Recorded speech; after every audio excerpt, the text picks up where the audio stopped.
بسم الله الرحمن الرحيم. عن أبي هريرة رضي الله تعالى عنه قال قال رسول الله صلى الله تعالى عليه وسلم: ما نفعني مال قط ما نفعني مال أبي بكر. فبكى أبو بكر وقال: هل أنا ومالي إلا لك يا رسول الله. رواہ ابن ماجہ۔ نبی کریم صلی اللہ علیہ وسلم نے ارشاد فرمایا: مجھے کبھی کسی کے مال سے اس قدر فائدہ حاصل نہیں ہوا جس قدر ابو بکر کے مال سے مجھے فائدہ حاصل ہوا ہے۔ سیدنا صدیق اکبر رضی اللہ تعالیٰ نے یہ سن کر آپ دیدہ ہو گئے اور عرض کیا: اے اللہ کے رسول، میں بھی اور میرا مال بھی آپ کے لیے ہی تو ہیں۔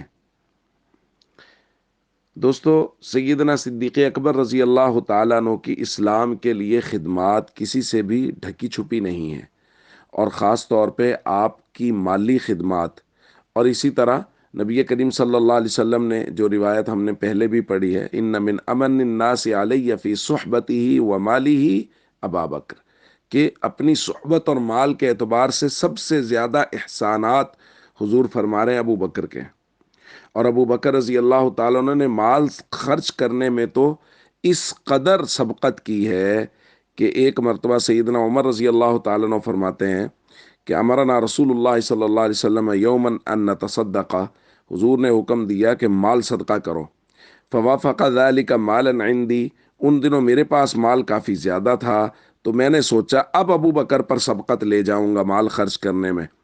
تو میں لے کے آیا مال۔ حضور نے مجھ سے پوچھا: ما ابقیت لاہلک، عمر گھر والوں کے لیے کیا چھوڑا ہے؟ میں نے کہا: مثلا، جتنا لے آیا اتنا ہی چھوڑ آیا، آدھا لے آیا ہوں اور آدھا گھر چھوڑ آیا ہوں۔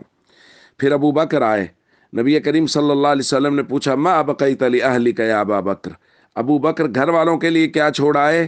کہا: ابقیت لہم اللہ ورسولہ، اللہ اور اس کے رسول کے محبت چھوڑ آیا ہوں، اور اس کے علاوہ سب کچھ لے آیا ہوں۔ تو حضرت عمر فرماتے ہیں میں نے اس دن سوچا ابو بکر سے آگے کوئی نہیں بڑھ سکتا۔ دوستو، سیدنا صدیق اکبر رضی اللہ تعالیٰ عنہ نے اسلام پر جان دی، مال دیا، رسول اللہ صلی اللہ علیہ وسلم کے ساتھ وقت گزارا، اور نبی پاک صلی اللہ علیہ وسلم سے مکمل وفا کی۔